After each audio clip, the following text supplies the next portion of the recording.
Listen to the words be. Let me show you how I gotta feel about you. You're the reason that I'm dancing like a sin. Thinking that I'm playing with you like a ping pong. And the beat's pumping up like a King Kong. I ain't ready for the block, cause I know a deal that I gotta have you.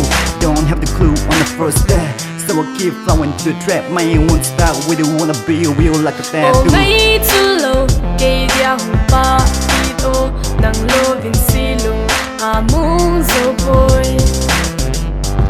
Hin ko abia daylen nang mo nahi kay din hung pa zingo kay dia pa hoy pe.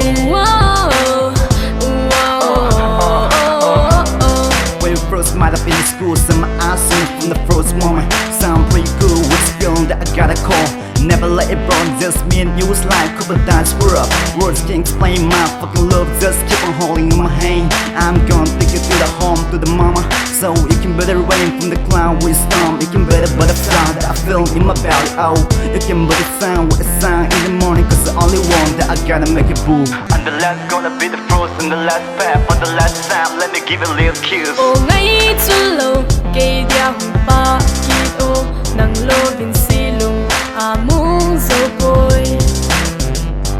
Hin ko abia daylen nang bo nahi kay din hung pa zingo kay dia pa hoy pe.